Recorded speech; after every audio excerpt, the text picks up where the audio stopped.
کریم آقا کے جسم کو تیرے میرے رب نے خوشبو والا بنایا تھا، اس لیے تیرے میرے نبی کا ہاتھ بھی خوشبو والا۔ حضرت سیدنا حضرت زید رضی اللہ تعالیٰ عنہ آپ سے پوچھتے ہیں، آپ فرماتے ہیں میں نے یہ جناب زید کون ہے؟ میرے آقا کا منہ بولا بیٹا اے میرے نبی کا غلام،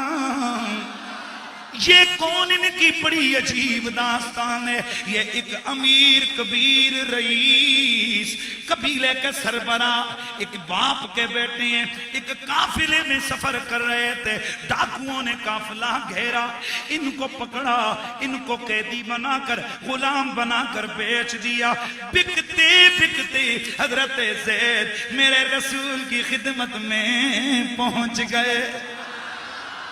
ادھر باپ کو پتا چلا، باپ نے اپنی ساری زندگی کا سرمایہ جھونک دیا کہ ہو نہ ہو پتر کو تلاش کروں گا، کبھی شام میں، کبھی یمن میں، کبھی مصر میں، جدھر جدھر پتا چلتا ہے ادھر ادھر ادھر ادھر ادھر ادھر باپ ملک ملک گلی گلی کی خاک چھان رہا ہے کہ زید مل جائے، زید مل جائے، زید مل جائے، زید مل جائے۔ باوسوب ذرائع سے پتا چلا کہ زید مدینے کے سلطان کا خدمتگار گئے،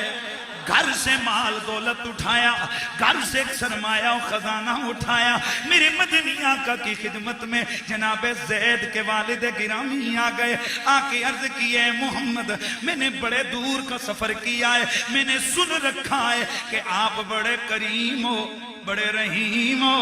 بڑے سخی ہو، بڑے جواد ہو، اس لیے یہ سوچ کے آ گیا ہوں کہ مجھے محروم نہیں لوٹاؤ گے۔ فرمایا مقصد بیان کرو۔ عرض کیے آقا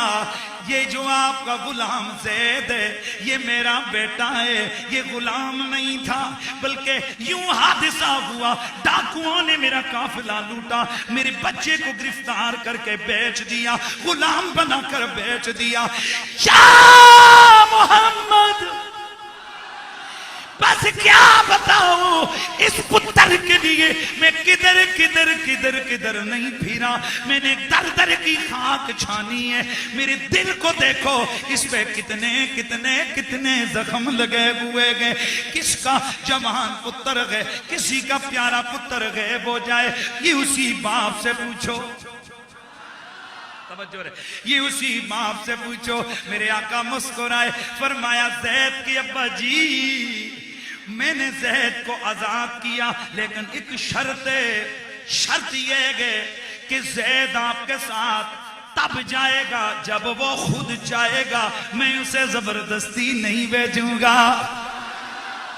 باپ نے پھٹی پھٹی نگاہوں سے میرے مدنی آقا کو دیکھا کہ یہ کہہ کیا رہے ہیں، اور میرا پتر ہو، میں اس کا باپ ہوں، میرا بیٹا ہے، میں اس کا باپ ہوں، کتنے ناز و نام میں پلائے، بکتا بکتا غلام بن کر ادھر پہنچائے، اور وہ کیسے نہ کرے گا، خوش خوش کہہ دیا مجھے منظور ہے، مجھے منظور ہے، مجھے منظور ہے۔ میرے آقا نے فرمایا بلاؤ زید کو، ادھر زید آئے، اپنے باپ کو دیکھا، ساری کہانی سمجھ گئے۔ اللہ اکبر، بجائے اس کے کہ باپ سے لپٹ کر روتے، باپ سے مل کر روتے، دور کھڑے ہو کر نبی کو دیکھ کر رونے لگ گئے۔ یا رسول اللہ آپ کو رب کعبہ کی قسم گئے، آپ کو آپ کی شان عظیمہ کی قسم ہے، مجھ پہ کرم کرنا، مجھے باپ کے ساتھ نہیں بھیجنا، میں آپ کا غلام بن کے رہنا چاہتا ہوں۔ کان جدھر لگا یہ جی کان جدھر، او کراچی لے ہوئے پنجاب دا ذوقے، کان جدھر لگا یہ جی کان جدھر، آقا تیری کی دا۔ کسی نے سوال کی، آئے ہائے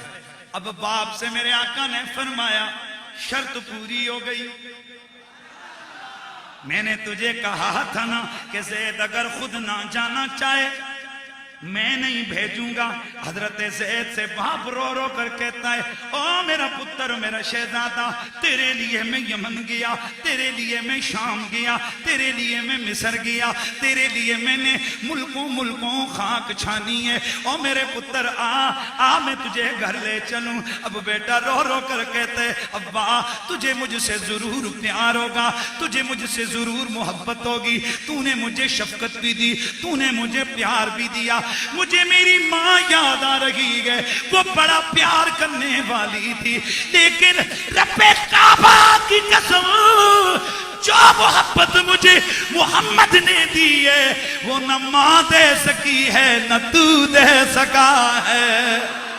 کان جدھر لگا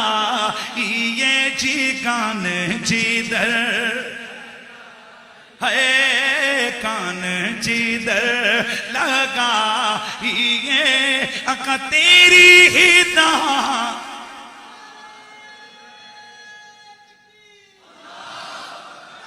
اے جناب زید آپ ذرا نبی کے وصفوں میں سے ایک وصف تو سناؤ کہ پیار کیسے بڑھ گیا۔ جناب زید فرماتے ہیں ارے ایک دن مجھے آقا نے کام کے لیے بھیجا، میں گیا راستے میں ایک کھیل ہو رہا تھا، لوگ باتیں کر رہے تھے، میں ادھر جا کے بیٹھ گیا، حضور انتظار کرتے رہے، میں چھوٹی عمر کا تھا، میں نہ آیا، حضور پھر مجھے تلاش کرتے ہوئے ادھر تک پہنچے، آقا حضور نے میرے کانوں کو پکڑا، میرے کانوں کو لمس دی، میں نے پیچھے مڑ کے دیکھا آقا مسکرا رہے تھے، سونا زید میں نے تجھے کام بھیجا، تو کدھر آ کے بیٹھ گیا؟ اللہ کی عزت کی قسم میں نے انہیں ہاتھ میرا انہوں نے پکڑا، یوں لگ رہا تھا جیسے برف کی ڈلی ہو، جب میرے ہاتھ سے ہاتھ پیارے آقا کا مس ہوا، میں نے سونگا اور میرے جسم سے میرے ہاتھ سے کستوری کی خوشبو مہک رہی تھی۔ کان جدھر ہے، کان جدھر آقا تیری ہی داستان ہے، کان جدھر